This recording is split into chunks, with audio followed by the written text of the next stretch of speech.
প্রশাসন বৃদ্ধি পায়। আজকে প্রধান অতিথি ওনাকে আমি আমার পক্ষ থেকে আন্তরিক শুভেচ্ছা ও অভিনন্দন জানাচ্ছি। আরো উপস্থিত আছেন পাঁচটি কলেজের সাবেক ভিপি আরো উপস্থিত আছেন আমাদের চর্চা বড় ভাই আমাদের ভাই মহানগর ছাত্র দলের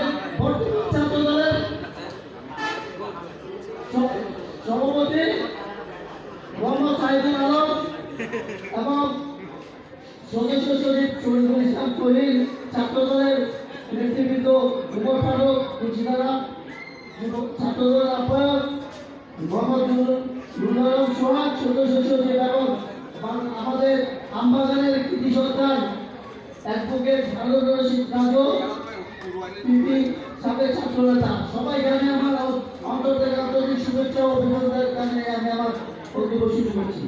সংগ্রামী সমাবেশ, আপনারা জানেন বিগত 17 বছর আমরা কিভাবে নির্যাতন নিপীড়ন সহ্য করেছি। আজকে যদি 5ই আগস্ট সৃষ্টি না হতো, আজকে আমরা এখানে এইভাবে দাঁড়িয়ে বক্তব্য দিতে পারতাম না এবং এইভাবে দাঁড়িয়ে এখানে সবাই একসাথে কম্বল বিতরণের অনুষ্ঠান করতে পারতাম না। আওয়ামী লীগ, আপনারা জানেন আওয়ামী লীগ কি পরিমাণ দুর্নীতি এবং বাংলাদেশের স্বৈরশাসক হিসেবে পরিচিত হয়েছে, এমন এবং অবস্থা হয়েছে সে বাংলাদেশ থেকে একটা শাড়ি কাপড় পরে পালিয়ে যেতে হয়েছে। আর আওয়ামী লীগকে কখনো আমরা ক্ষমা করতে পারবো না, কারণ আওয়ামী লীগ শিশু হতে বৃদ্ধ পর্যন্ত কাউকে ছাড়তে নাই। এবং আমি এই আমবাগানের সন্তান, আমি আমার এই স্কুলেরই সন্তান। এই স্কুলে আমার পিতা এই স্কুলের শিক্ষক ছিল। এই স্কুলে বিগত আমরা যখন ভোটার তালিকা হতো আওয়ামী লীগের আমাদের, আমরা যখন আসলাম তখন বলতে আপনাদের গুলো হবে না। তখন আমি বলেছিলাম যে কোনো একজন শিক্ষককে, স্যার আমি এই স্কুলের ছাত্র, আপনি আমাকে আমার ছেলে ভোটার করতে দিবেন না। তখন আওয়ামী লীগের অনেক কিছু দেখিয়েছে আমাকে।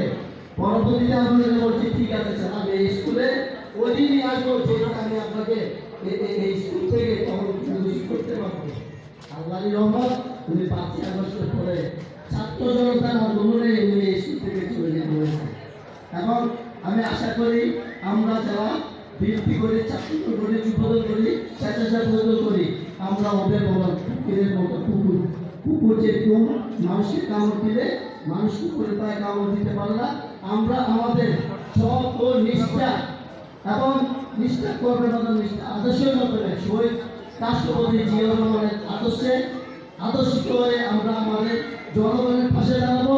এই আশা ব্যক্ত করে আমি আমার বক্তব্য শেষ করছি।